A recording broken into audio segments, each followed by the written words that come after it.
Assalamualaikum warahmatullahi wabarakatuh. Alhamdulillahirabbil alamin. Assalatu wassalamu ala asyrafil anbiya'i wal mursalin sayyidina wa habibina wa syafi'ina wa maulana Muhammadin wa ala alihi wa sahbihi ajma'in. Rabbi syrah li sadri wa yassir li amri wahlul 'uqdatam min lisani yafqahu qawli. Allahumma faqihni fid din wa 'allimni ta'wil, amma ba'du. Para pendengar dan juga teman-teman sekalian di mana saja Anda berada, alhamdulillah kita bersyukur kepada Allah Subhanahu wa taala bahwa pada kesempatan kali ini kita bisa berjumpa kembali dalam kajian kitab Iljamul Awam, salah satu karya dari Hujatul Islam Imam Abu Hamid Al-Ghazali yang mungkin sudah cukup lama kita berhenti sejenak, dan alhamdulillah pada kesempatan kali ini kita akan melanjutkan pembahasan kita yang sempat tertunda. Untuk itu maka mari sama-sama sebelum kita mulai dan juga kita lanjutkan kajian kita, terlebih dahulu kita membaca surah Al-Fatihah. Kita hadiahkan untuk para arwah al-anbiya wal mursalin dan juga para sahabat, para aulia wassalihin, dan juga jangan lupa kita doakan orang-orang tua kita yang berjasa dalam hidup kita, guru-guru kita yang mengajarkan kita, yang masih hidup semoga diberkahi usianya, semoga diberkahi kehidupannya, dan juga yang sudah tidak ada mudah-mudahan dilapangkan alam kuburnya dan juga diampuni segala dosa-dosanya. Kita doakan santri-santri kita, anak-anak kita, mudah-mudahan jadi anak-anak dan santri-santri yang soleh dan soleha. Dan kita juga mohon kepada Allah Subhanahu wa taala, mudah-mudahan kita selalu dalam penjagaan dan perlindungan Allah, diberikan sehat lahir dan batin, dan juga segala hajat kita dikabul oleh Allah Subhanahu wa taala. Ila hadratin Nabil Mustafa Rasulullah sallallahu alaihi wasallam wa ala alihi wa sahbihi wa azwajihi wa zurriyatihi wa ahli baitihi al-kiram. Sumal fatilah hadrati arbaatil khulafa'ir rasyidin sayyidina Abi Bakrin wa Umar wa Utsman wa Ali wa ala baqiyatis sahabati wa qurrabatihi Rasulillah ajma'in. Wa ila jamil arba'ati a'immatil mujtahidin radhiyallahu anhum, ila jami' ikhwanihi minal anbiya wal mursalin wa auliya'i wasyuhada'i wassalihin was sahabati wat tabi'in al ulama'il amilin wal musannifin al mukhlisin jami'il malaikatil muqarrabin, khususan Sayyidina Syaikhmuddin Abdul Qadir Al-Jilani qadasallahu sirrahu wa nawwara darihi wa ila hadrati khususan ila muallifi hadzal kitab Hujjatul Islam Al-Imam Abi Hamid Al-Ghazali qadasallahu sirrahu wa ila hadrati khususan ila Syekhil Imam Abil Hasan Asy-Syadzili wa ila hadrati khususan ila Syekhil Imam Ibni Athaillah As-Sakandari wa ila hadrati khususan ila jami'i wali walidina wa ila jami'i asatizina wa muallimina wa syaikhina wa ila jami'i auladina wa ila jami'i ahibbaina wa ila jami'i tullabina wa talibatina wa ila jami'il muslimina wal muslimat wal mu'minina wal mu'minat syai'ulillahi lahum. Al-Fatihah. A'udzubillahi minasyaitonir rajim. Bismillahirrahmanirrahim. Alhamdulillahi rabbil alamin arrahmanir rahim maliki yaumiddin. Iyyaka na'budu wa iyyaka nasta'in. Ihdinas siratal mustaqim siratal ladzina an'amta 'alaihim ghairil maghdubi 'alaihim waladdallin. Rabbighfirli wa liwalidayya. Amin.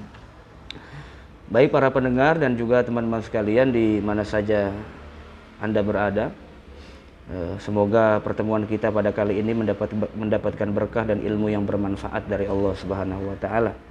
Kita akan lanjutkan kajian kitab Iljamul Awam. Pada pertemuan sebelumnya kita sudah masuk pada pembahasan tentang salah satu sikap yang harus dimiliki oleh seorang awamul mukminin, kebanyakan orang-orang awam ya, ketika memahami ayat-ayat dan hadis-hadis yang mutasyabih. Tentu harus dipertegas kembali bahwa ayat-ayat mutasyabih dan hadis-hadis Nabi yang mutasyabih, wal muradu biha, yang dimaksud dengan hal yang demikian adalah ayat-ayat dan hadis-hadis Nabi yang berbicara tentang sifat-sifat Tuhan, baik sifat zat ataupun sifat fi'il. Sifat zat sebagai huyahnya, identitas Tuhan, dan juga sifat fi'ilnya Allah, perbuatan Allah Subhanahu wa taala, seperti Allah istiwa, kemudian Allah nuzul dan semacamnya. Ini banyak sekali teks-teks yang demikian yang menyangkut dan juga berkaitan tentang aspek akidah. Yang ini bukan hal yang bisa disimplifikasi, bukan hal yang sederhana, tapi butuh keilmuan yang matang sehingga kita bisa berjalan pada jalannya para ulama salaf dengan akidah yang benar, akidah sesuai dengan yang diajarkan oleh Rasulullah SAW, dilanjutkan oleh para sahabat dan juga dikembangkan oleh para ulama-ulama, khususnya ulama Ahlus Sunnah wal Jamaah. Dan yang kita bahas pada pertemuan sebelumnya adalah seorang awam harus memiliki sifat al-imsak anitasarruf, al-imsaku anitasarruf fi alfazin waridah. Si awam ini harus punya sikap menahan diri, al-imsak anitasarruf, dari berbuat, dari melakukan, fi alfazin waridah, terhadap lafad-lafad yang warid, yang datang baik dari Al-Quran ataupun dari hadis Nabi Rasulullah SAW. Tasarruf di sini itu maknanya banyak. Yang maksudnya, yang dimaksud tasarruf di sini, si awam itu menahan diri dari melakukan, berbuat, mengotak-atik dari ayat-ayat mutasyabihat atau hadis-hadis Nabi. Itu banyak yang dimaksud oleh Al-Ghazali ini. Sekiranya ada sittatu aujah, ya, ada enam hal yang dianggap itu merupakan tasarruf fi alfazin waridah, upaya atau hal yang dilakukan terhadap ayat-ayat Al-Quran yang berbicara tentang sifat-sifat Allah dan hadis-hadis Nabi yang berbicara tentang sifat-sifat Allah. Dan ini tidak boleh dilakukan oleh seorang awam, karena ini wazifatul ulama, tugasnya para ulama, bukan tugasnya orang awam. Jadi orang awam lebih baik al-imsak, menahan diri, atau bertanya kepada orang yang ahli, ya. Fas'alu ahla dzikri in kuntum la ta'lamun, gitu. Nah, yang sedang kita bahas adalah pembahasan tentang tafsir, ya, tentang tafsir. Imam Ghazali termasuk salah satu ulama yang, ya, bisa kita katakan termasuk ulama yang sangat paham tentang tafsir, ya. Meskipun beliau tidak menulis tafsir, tidak menulis kitab tafsir, ya, kitabun mustaqil fi tafsir. Dia tidak menulis tentang satu kitab yang khusus tentang tafsir Al-Quran. Meskipun interpretasi atau penafsiran Al-Ghazali terhadap ayat-ayat Al-Quran itu banyak tersebar di mu'allafat, di karya-karya Al-Ghazali, ya. Ada satu kitab yang ditulis oleh Dr. Ar-Raihan, kalau tidak salah, itu judulnya adalah Tafsirul Imam Al-Ghazali. Jadi beliau itu mengumpulkan tafsiran-tafsiran Imam Al-Ghazali ini yang terdapat dalam kitab-kitabnya, ya. Sehingga kita tidak usah mencari tafsiran Imam Al-Ghazali ini dari begitu banyak mu'allafatnya, kitab-kitabnya itu terlalu banyak, ya. Maka disusunlah, dirumuskanlah menjadi satu kitab yang berjudul Tafsirul Imam Al-Ghazali yang ditulis oleh Dr. Ar-Raihan, ya. Kalau tidak salah dari Mesir itu, ya. Nah, kita sudah kemarin berhenti atau sebelumnya berhenti pada redaksi yambi'u anintisabin wastiqomatin fima yatasawwaru ayyan haniya wa ya'uja, begitu, ya. Saya ulang kembali, yang dimaksud oleh Imam Al-Ghazali dengan kata tafsir adalah tabdilul lafzi bilughatin ukhra. Jadi mengganti lafaz dengan ke bahasa yang lain atau dengan bahasa yang lain. Mengalihkan bahasa dengan bahasa yang lain. Dalam hal ini tabdil artinya mengganti lafaz, mengganti bahasa Arab di luar bahasa Arab, ya. Padahal di dalam bahasa Arab sendiri itu sebetulnya banyak sekali taraduful alfaz, lafaz-lafaz yang punya kesamaan dari kesamaan dari segi makna, meskipun lafaznya ikhtilaf atau lafaznya berbeda-beda, ya. Tapi maknanya sama, ya. Ittihadul makna, jadi maknanya sama, tidak ikhtilaf.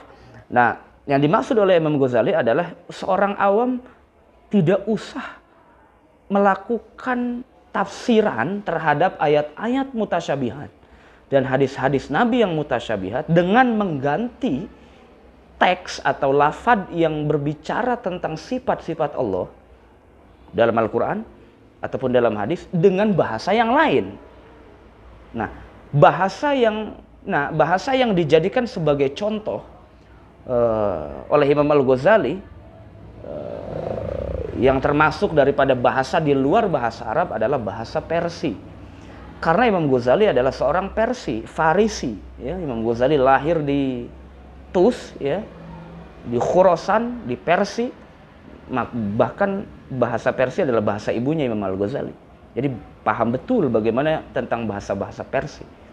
Ya, maka yang dijadikan contoh oleh Imam Ghazali di sini dibahas adalah bagaimana ada upaya untuk mengganti bahasa Arab dengan bahasa Persia. Apakah selalu ditemukan makna yang sama atau tidak? Nah, kata Imam Al-Ghazali, ada dua hal, ada dua konsekuensi kalau seandainya tafsiran ini dilakukan. Ya, ada dua konsekuensi kalau seandainya tafsiran dalam arti mengganti lafaz ke dalam bahasa yang lain. Ini ada dua konsekuensi yang nanti akan ditemukan. Yang pertama, akan ditemukan makna yang sama jika bahasa Arab itu diganti ke dalam bahasa Persia, bahasa Ajam di luar bahasa Arab, maka akan ditemukan kesamaan makna. Jadi ada tatobukul makna, ada kesesuaian makna dari bahasa Arab dengan bahasa Persia. Ya. Jadi bahasa Arab bahasanya dialih bahasakan ke dalam bahasa Persia yang maknanya sama meskipun bahasanya berbeda. Ya, satu bahasa Arab, satu bahasa Persia, tapi memiliki makna yang sama. Ini konsekuensi yang pertama, kita akan menemukan hal yang demikian. Tapi konsekuensi yang kedua, kata Imam Ghazali, adalah kita tidak akan menemukan keakuran makna seandainya kita ganti bahasa Arab secara lafaz ke dalam bahasa Persia. Kemudian kita upayakan untuk mencari-cari maknanya, kata Imam Ghazali, ini tidak akan ketemu. Ini konsekuensi yang kedua. Ada di mana Anda tidak akan menemukan makna yang sama ketika Anda mengganti bahasa Arab ke dalam bahasa Persia. Ya, akan menemukan kesulitan ketika mencari keserasian makna, tatobukul makna, ya, antara lafaz dalam bahasa Arab dengan bahasa Persia. Nah, kita bahas hal yang pertama, ya, kita bahas hal yang pertama itu, ya, kita bahas hal yang pertama bahwa bahasa Arab itu juga ada yang maknanya sama di dalam bahasa Persia, sehingga ketika kita berupaya untuk mentafsirkan lafaz-lafaz dalam bahasa Arab ke dalam bahasa selain Arab atau disebut dengan bahasa Ajam, maka kita akan mendapatkan makna yang sama. Tapi konsekuensi yang kedua ini yang dikhawatirkan oleh Imam Ghazali akan didapati oleh seorang awam ketika seorang awam bertasarruf, melakukan upaya untuk mentafsirkan ayat-ayat Quran atau hadis-hadis Nabi yang berbicara tentang sifat-sifat Allah ini dengan semaunya tanpa kualifikasi keilmuan yang cukup, baik dalam bidang tafsir, ulumul Quran, ya, bidang akidah dan semacamnya, atau apalagi dalam bidang bahasa, ya, dan semacamnya. Ini akan mendapatkan kesulitan dan bukan akan mendatangkan pemahaman yang benar, tapi akan mendatangkan pemahaman yang keliru yang bahkan cenderung mengantarkan dia kepada paham yang sesat, ya, karena mungkin salah tafsir. Kita ingat dengan hadis Nabi yang mengatakan bahwa man fassarul Qur'ana bi ra'yi falyatabawwa maq'adahu minan nar, bahwa siapa saja yang mencoba untuk mentafsirkan Al-Qur'an bi ra'yihi dengan nalarnya saja tanpa kualifikasi keilmuan, tanpa modal keilmuan yang cukup, maka falyatabawwa maq'adahu minan nar, maka tempatnya sudah disiapkan di neraka. Nauzubillahi min zalik. Maka sebetulnya medan tafsir itu kita berikanlah kepada para ahli sehingga kita tidak tersesat di dalam memahami ayat-ayat Al-Quran dan hadis-hadis Nabi, terutama yang maknanya mutasyabih, ya, yang maknanya ihtimal, banyak kemungkinan makna yang bisa digunakan, begitu. Baik, bismillahirrahmanirrahim, mari kita mulai. Qala al-muallifur rahimahullahu ta'ala wa nafa'ana bihi wa bi ulumi fid dharain amin rabbi yasir amin. Kita akan lanjutkan pada teks wasani yanbi'u an sukutin wa sabatin fima yatasawwaru ayyataharraka wa yattariba. Ya, kita akan baca yang ini. Ya. Kata Imam Ghazali, lapad al-istiwa. Lapad al-istiwa yang artinya istiwa dalam bahasa Arab, itu maknanya banyak sebetulnya. Maknanya banyak karena memang menurut para ulama ahli tafsir ayat ini termasuk tergolong sebagai ayat yang mutasyabih. Mutasyabih itu artinya banyak kemungkinan makna yang bisa dipakai. Banyak kemungkinan makna yang bisa digunakan untuk memaknakan lafad-lafad atau teks-teks ayat-ayat Al-Quran yang mutasyabih. Beda dengan ayat muhkam. Ayat muhkam itu ayat yang maknanya wadih, jelas, terang, sehingga cenderung tidak banyak terjadi ikhtilaf, perbedaan tafsiran ya di kalangan ulama. Tapi kalau yang mutasyabih ini karena kemungkinan maknanya banyak sekali, jadi jangan heran kalau banyak tafsiran yang berbeda ya, gitu. Nah, kata Imam Al-Ghazali, kata istiwa yang diambil dari Ar-Rahmanu 'alal 'arsy istawa ya, kemudian juga wastawa 'alal 'arsy. Nah, kata-kata istiwa ini sigot masdar ya, al-istiwa, istawa yastawi istiwa ya, istawa yastawi ya. Istawa yastawi sulasi mazid ya, bisalah sati ahruf. Istiwaan, istif'alan, ini kalau seandainya kita, kata Imam Ghazali, lafaz istiwa kalau kita tafsirkan dengan mencari maknanya di luar bahasa Arab, dalam hal ini adalah bahasa ajam, maka kita nggak akan temukan maknanya. Kata Imam Ghazali, ada makna yang hampir mendekati dengan makna istiwa dalam bahasa Persia, yang sebelumnya, pada pertemuan sebelumnya dikatakan oleh Al-Ghazali ada dua lafad, yaitu lafad rosat gitu ya, rosat, bastan ya. Saya nggak tahu ini bahasa Persia karena saya nggak ahli dalam bahasa Persia, tapi kira-kira begitu dalam kamus bahasa Persia itu begitu ya. Tapi saya nggak tahu bagaimana cara harokatnya yang benar itu seperti apa. Tapi yang jelas kata-katanya begitu ya.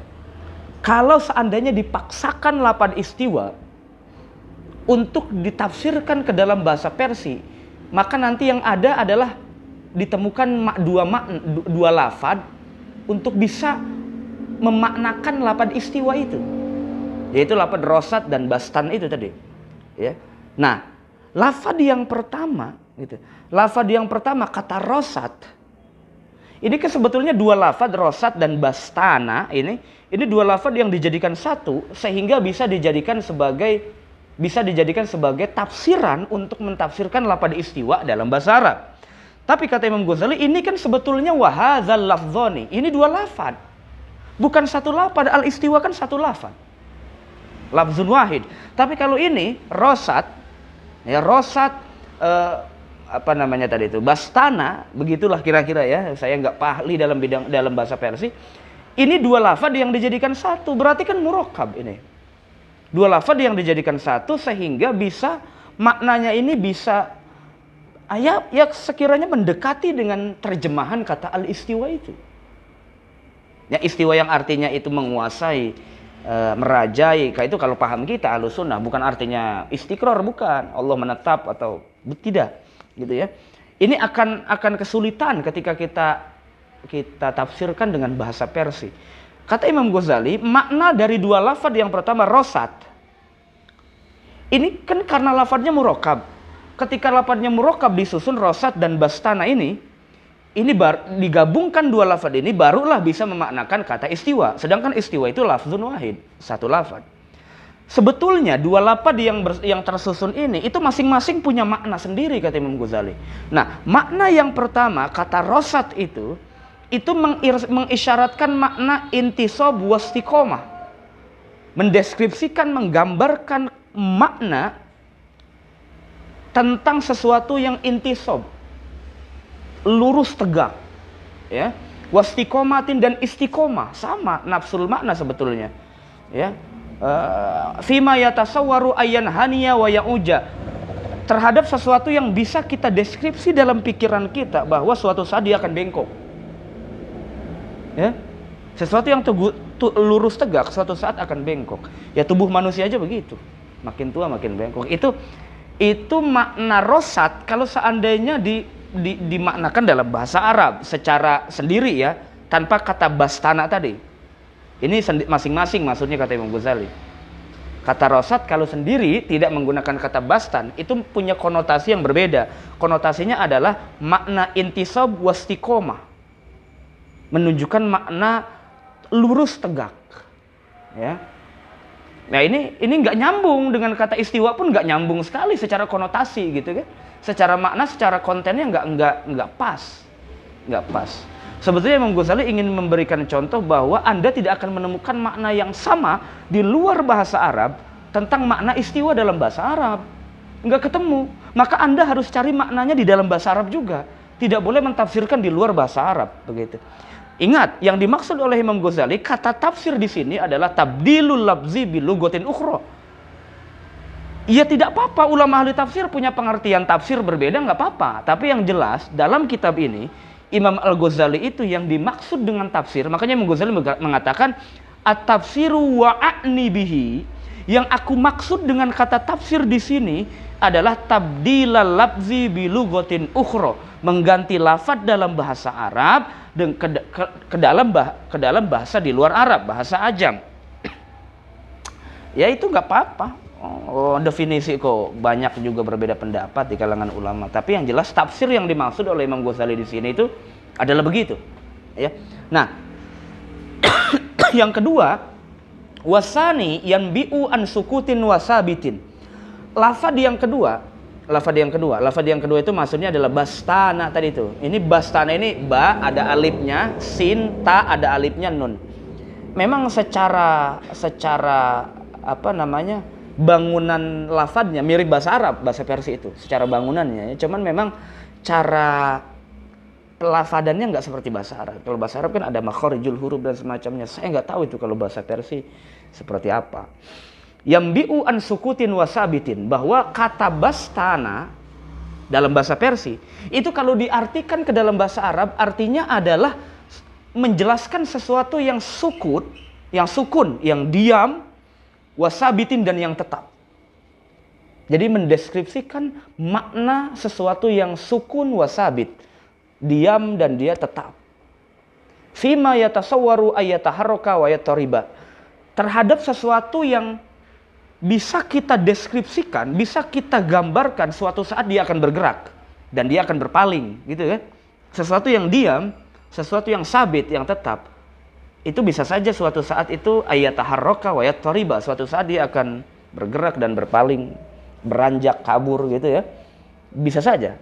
Sama halnya dengan makna yang pertama tadi ya, menunjukkan makna rosad, menunjukkan makna istiqomah, menunjukkan makna intisab, yang suatu saat sesuatu yang intisab yang lurus tegak itu bisa saja bengkok. Fima yatasawwaru ayyan haniya, bisa saja dia bengkok, wa ya'uja, bisa saja dia membungkuk gitu. Ya. Artinya secara makna tidak sama dengan lafaz istiwa dalam bahasa Arab. Maknanya nggak akan sama. Jadi jangan mengganti lafaz dalam bahasa Arab, terutama lafaz istiwa yang merupakan bagian dari ayat mutasyabihat, ini ke dalam bahasa di luar Arab. Dalam hal ini adalah bahasa ajam. Tidak hanya bahasa Persia, bahasa yang lain juga, gitu loh. Karena setiap bahasa itu punya ciri khas sendiri dan dia punya sinonim kata sendiri, gitu.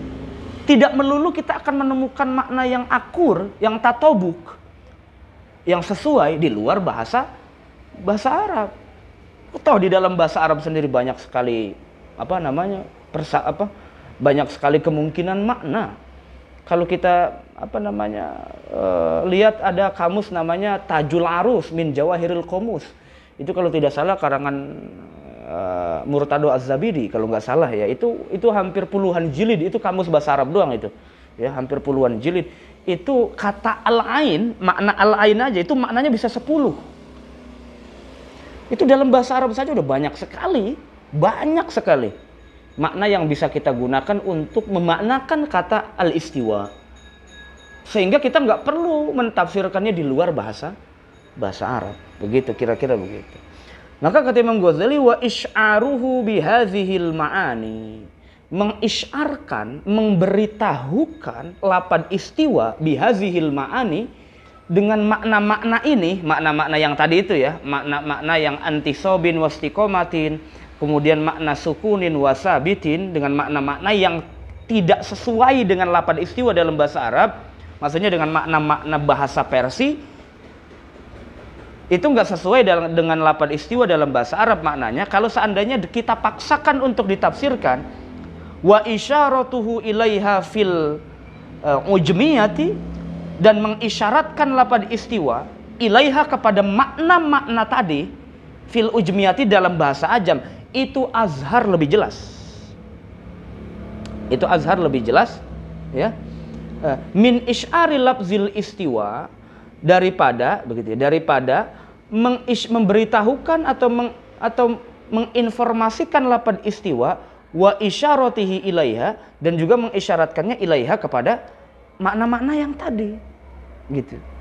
Jadi kata Imam Ghazali nggak akan nyambung, gitu, nggak akan nyambung, ya, tidak akan jelas kalau makna-makna dalam bahasa Persia yang tadi itu diisyaratkan atau digunakan untuk mentafsirkan, awas, makna-makna yang tadi, makna rosat bastan tadi itu, ya,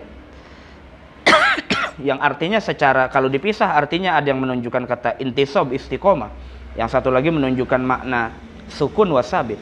Kalau digunakan untuk mentafsirkan lafaz yang sama-sama ajam, bukan bahasa Arab, tapi untuk mentafsirkan lafaz yang juga bahasa ajam, itu azhar lebih jelas, lebih zohir, lebih jelas kata Imam Ghazali, artinya lebih realistis ketimbang mentafsirkan lafaz istiwa dengan bahasa Persia dengan menggunakan makna-makna yang tadi. Ini nggak akan ketemu maknanya. Terjadi perbedaan makna, kontradiksi makna. Maka faiza tafawata, ya, apabila berbeda, saling berbeda itu, makna yang tadi itu saling berbeda, entah itu makna dalam bahasa Persia dan dalam bahasa Arab. Fidilalati dalam indikator maknanya, wal isyari dan isyarnya, maka lam yakun hadza mislal awal. Maka hal yang demikian ini, tafsiran yang digunakan ini, atau tabdilul lafzi bi lugatil faris, mengganti lafaz bahasa Arab, bahasa istiwa, dengan ke dalam bahasa Persia yang tadi, yang dengan bahasa rosat bastana tadi, kata Imam Ghazali, lam yakun hadza mislal awal. Ini tidak seperti yang pertama. Yang pertama itu begini, lafaz bahasa Arab diganti ke dalam bahasa Persia, kemudian ditemukan makna yang sama. Makna yang sama. Ini nggak akan sama kata Imam Ghazali. Ya memang tidak semua bahasa, tidak akan ketemu maknanya. Kata Imam Ghazali, lafaz dalam bahasa Arab kalau dialih bahasakan ke dalam bahasa Persia itu bisa ada yang ditemukan maknanya akur, ada juga yang tidak. Nah, yang ingin dijelaskan Imam Ghazali, kalau yang ditafsirkan adalah lafaz istiwa, maka Anda nggak akan menemukan makna yang pas di luar bahasa Arab. Lam yakun hadza mislal awal, ini tidak seperti yang saya katakan yang pertama tadi, bahwa bahasa Arab itu bisa ditemukan makna yang sama di luar bahasa Arab, dalam hal ini bahasa Persia. Enggak. Wa innama tajuzu tabdilul lafzi bimislih, kata Imam Ghazali, wa innama tajuzu, dan pastilah boleh, hanya saja boleh, tabdilul lafzi, mengganti lafaz, gitu ya. Tabdilul lafzi harusnya ya juzu ini ya, tapi nggak apa-apa lah ya. Namanya masdar itu boleh-boleh aja. Kalau masdar itu boleh-boleh aja, mau muannas kayak mau, ya. Wa innama tajuzu tabdilul lafzi, dan hanya saja atau pastinya boleh tabdilul lafzi, mengganti lafaz. Dalam hal ini berarti mentafsirkan ya. Bimislihi, itu boleh mengganti lafaz bimislih, dengan lafaz yang punya kesamaan, punya misil, punya kesamaan, keserupaan dari segi makna. Bukan dari segi bentuk ya, tapi dari segi makna. Al-muradifi, gitu ya, muradif yang mempunyai sinonim makna lahu kepada lafaz. Allazi la yukhalifuhu, allazi yang la yukhalifu, yang tidak menyalahkan apa allazi, gitu kan? Hu akan misilnya.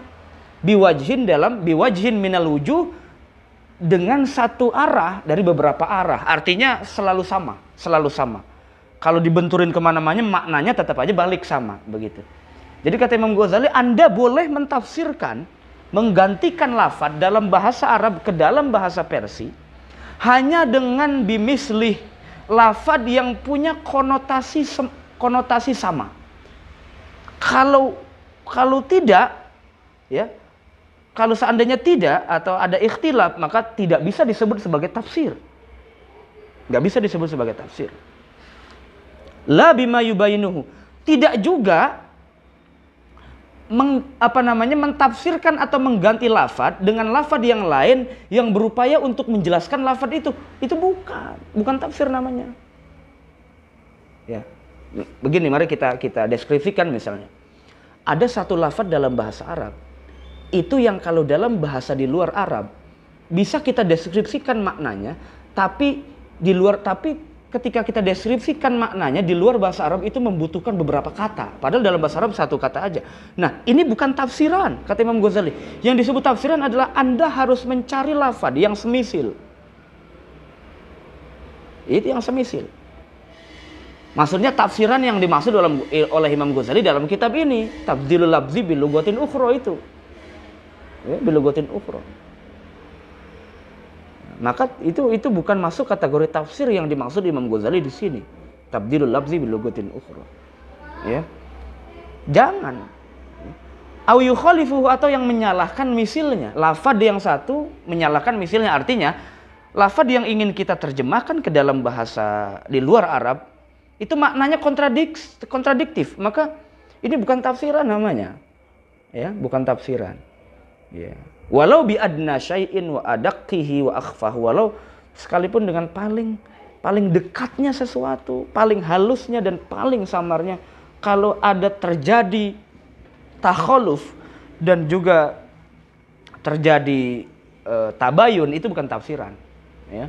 Bukan tafsiran namanya. Dah. Itu penjelasan Imam Ghazali yang yang pertama, ya, tentang masalah mentafsirkan lafadz istiwa di luar bahasa Arab. Ini contoh yang pertama. Nah, sekarang dicontohkan lagi contoh yang kedua. Kalau yang pertama kan lafadz istiwa. Ini contoh yang kedua, bagaimana mengartikan kata al-usbu' dalam bahasa Arab yang ada dalam hadis Nabi. Qalbul mu'min fi usbu'ain min asabi'ir rahman. Hati orang beriman itu berada dalam usbu'ain. Ini usbu'ain ini apa? Jari, ya. Jari Tuhan. Min asabi'ir rahman. Nah, Imam Ghazali ingin menjelaskan ini, ya. Wa misalus sani, kata Imam Ghazali, wa misalus sani, contoh yang kedua, contoh mentafsirkan ayat mutasyabihat, ya, mentafsirkan ayat mutasyabihat ke bahasa di luar bahasa Arab. Annal usbu'a yusta'aru fi lisanil Arab lin-ni'mah. Annal usbu'a, sesungguhnya lafadz usbu', ada yang mengatakan usbu', ada yang mengatakan isba', ya. Tapi kita di sini pakai usbu' saja. Annal usbu'a, sesungguhnya lafadz usbu' yang arti tekstualnya adalah jari-jari. Jamaknya asabi'.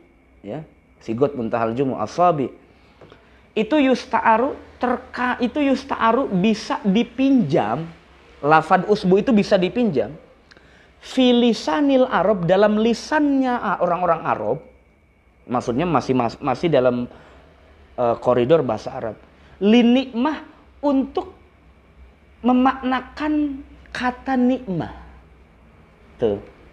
Ya.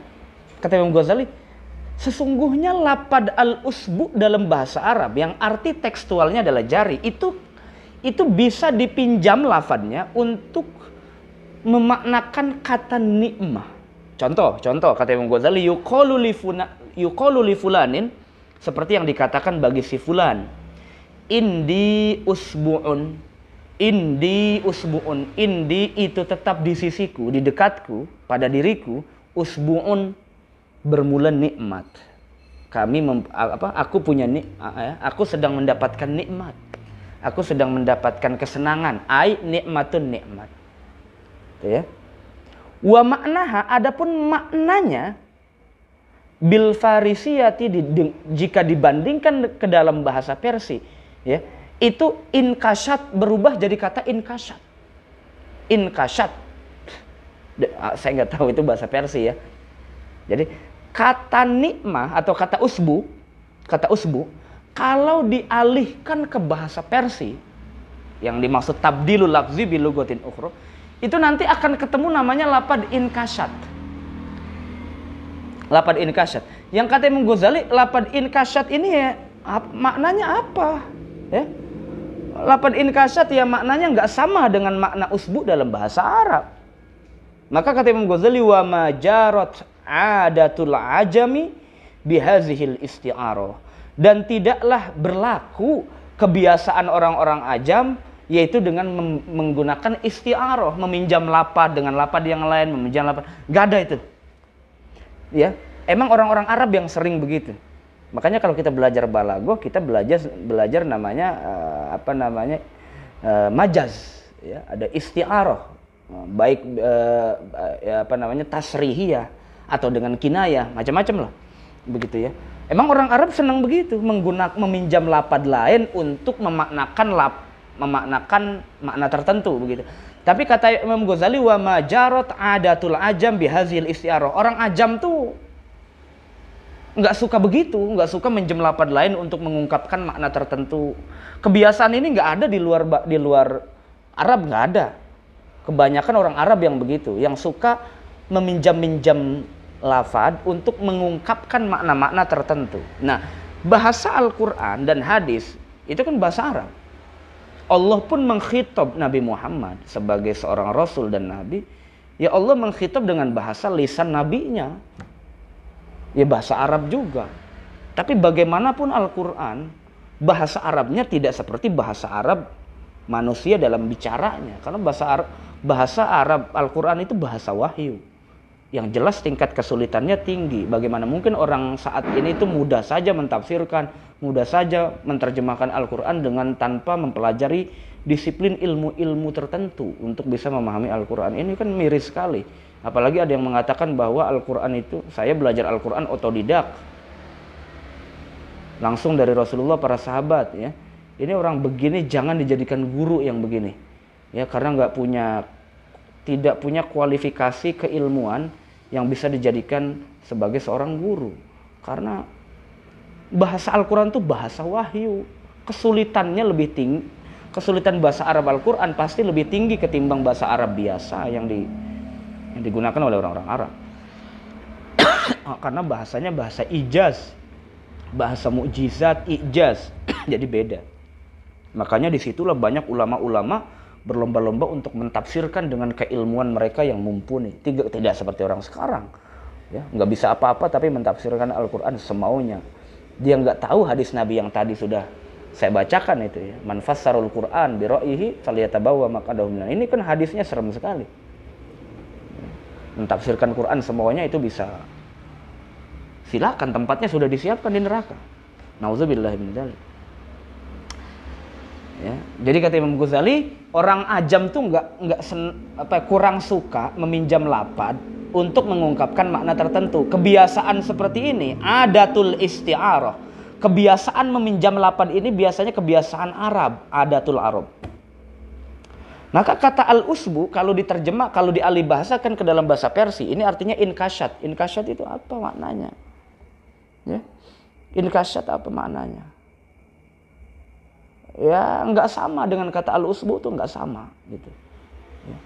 Maknanya nggak sama. Maka kata Imam Ghazali, wa tawassu'ul arab fit tajawuz wal isti'arah aksar. Ini yang harus kita garis bawahi, ya. Wa tawassu'ul arabi fit tajawuzi wal isti'arah. Adapun memperluas, ya, memperluasnya orang-orang Arab gitu loh. Fit tajawuzi, di dalam tajawuz ini bukan melampaui. Kalau melampaui itu tajawaza, itu namanya melampaui, melewati. Ini mah tajawuz. Tajawuz ini bisa saja kita artikan di sini fit tajawuzi, di dalam bicara dengan bentuk majaz. Ya. Wa tawassu'ul arab, adapun tawassu' itu kelonggaran kelonggaran orang-orang Arab, kelonggaran dah tuh, memang celana. Memperluasnya orang-orang Arab di dalam bicara dengan dalam bentuk majaz wal isti'arati, dan di dalam meminjam lapad-lapad untuk mengungkapkan makna tertentu, itu aksar lebih banyak. Itu aksaru lebih banyak min tawassu'il ajmi, daripada tawasuknya orang-orang ajam. Ini dijelaskan dulu oleh Imam Ghazali bahwa orang ajam tidak terlalu suka berbicara tentang majaz-majaz atau bicara dalam bentuk majaz, bicara dalam bentuk isti'aroh, meminjam lapad dan semacam itu enggak. Cenderung tidak terlalu sering orang-orang ajam. Maka kata Imam Ghazali, tawassu'ul arab fit tajawuz wal isti'aroh aksaru min tawassu'il ajmi. Bahwa kebiasaan Arab dalam berbicara dengan bentuk majaz dan juga meminjam lapad-lapad untuk mengungkapkan makna tertentu, itu aksar lebih banyak digunakan oleh orang-orang Arab ketimbang orang-orang ajam. Bahkan la nisbata, tidak ada nisbat, tidak ada hubungan relasi litawassu'il arabi, bagi keluasannya orang-orang Arab, keluasan kelonggaran orang-orang Arab untuk di dalam biasa menggunakan bentuk-bentuk majaz, bentuk-bentuk meminjam lapad, ya. Ila jumudil ajmi, terhadap jumudnya orang-orang ajam. Jumud itu artinya keras, kaku, ya. Bukan kaku, bukan keras seperti yang kita pahami. Orang-orang ajam berarti keras, kaku bahasanya. Bukan begitu, tapi memang orang ajam tidak terlalu tertarik begitu. Ya, setiap bahasa pasti ada sastranya. Sama dalam bahasa Indonesia ada sastra Indonesia. Tapi setidaknya sastra Arab itu lebih unggul. Kenapa lebih unggul? Karena orang Arab memang senang sastra. Kalau orang Indonesia senangnya to the point. Kalau sastra itu kan bertele-tele sebetulnya. Bikin syair begini. Ada orang datang ke Nabi untuk minta didoakan biar pacekliknya berakhir, ya, karena memang sudah lama sekali kemarau sehingga pertanian mereka itu nggak subur, ya. Tapi mintanya Nabi pakai qasidah. Itu bagaimana? Emang orang Arab senang begitu. Senang mengungkapkan sesuatu itu dengan makna-makna, dengan syair-syair, dengan dalam bentuk majaz, dalam bentuk isti'arah. Kalau orang Arab, kalau orang Indonesia begitu, kelamaan. Orang Indonesia senangnya itu yang to the point aja udah. Nggak usah banyak basa-basi. Begitu. Walaupun ada basa-basi sedikit sebagai etika begitu. Itu yang mungkin disebut sebagai jumudul ajmi. Orang ajam itu dianggap jumud karena tidak terlalu senang menggunakan tajawuz dan isti'arah. Fa iza ahsana iradatil makna al musta'arlah fil arab, maka apabila ahsan, menjadi bagus, ya, apa iradatul makna al musta'a, iradatul makna al musta'ari lahu, menghendaki makna yang dipinjam, makna yang digunakan dalam bahasa Arab, bukan di luar Arab. Wasami jazalika, dan buruk, hal demikian tuh buruk. Wasamija, dan buruk dan jelek apa zalika, itu iradatul maknal musta'arlah fil ajmi dalam bahasa Arab, maka nafaro al qalbu, hati kita akan berontak, hati kita akan sendiri lari, akan lari sendiri, amma samija, dari sesuatu yang buruk itu. Wa majjahu, dan akan membuang akan mak tadi itu apa, asamu, pendengaran. Maka pendengaran secara otomatis menolak, hati kita secara otomatis menolak. Walam yamil, dan tidak cenderung hati kita itu ilaihi, kepada ma samija tadi itu. Enggak akan punya kecenderungan hati kita ke sana. Mala yamilu, enggak punya kecondongan. Nah, begini contohnya. Kalau kita itu mentafsirkan satu bahasa Arab misalnya, ya, yang kita paham, ya, di luar bahasa Arab, itu kalau nggak ketemu maknanya, itu maka akan sendirinya nafarul qalbu amma samija. Dia akan otomatis hati itu menolak dan lari. Kok begini ya? Kok nggak srek ya? Begitu. Jadi sebetulnya memaknakan struktur susunan siyakul jumlah, siyakul kalam itu juga pakai rasa gitu loh. Kalau nggak pantas ya jangan dipaksa. Kalau maknanya nggak sesuai ya jangan dipaksa, jangan ditafsir-tafsirkan. Pakai rasa juga gitu, pakai rasa. Wa majjahu asamu, pendengaran kita pun pasti akan otomatis apa? Majah ini artinya meludah, melepeh, artinya membuang. Otomatis tuh pendengaran kita akan menolak terhadap makna yang nggak sesuai kalau seandainya kita tafsirkan ke luar bahasa Arab. Makna yang nggak pas kalau ditafsirkan itu pendengaran juga kayaknya kok begini ya, hati kita juga rasa kita kok begini ya, gitu. Jadi nggak sinkron gitu loh, rasanya nggak dapet. Orang kalau bikin syair aja pakai rasa kok, menerjemahkan sesuatu juga harus pakai rasa, pakai zauk, pakai rasa gitu loh. Ya menerjemahkan bahasa Arab selain harus tajam nahwu sorof dan semacamnya, rasanya juga pakai gitu loh untuk menjaga kesinambungan makna sehingga maknanya akur, nggak kontradiktif maknanya. Dah gitu. Fa iza tafawata, maka apabila berbeda antara Arab dengan Ajam, lam yakun at-tafsiru tabdilan, maka tidaklah ada at-tafsir itu tabdilan bil masal, merupakan mengganti bil masali dengan hal yang sama, serupa. Kan dibilang, kan sudah dikatakan oleh Imam Ghazali bahwa yang disebut dengan tafsir itu tabdilul lafzi bimisli. Kalau bagaimana mungkin bisa mentafsirkan kata usbu dengan di luar bahasa Arab ke dalam bahasa Persia?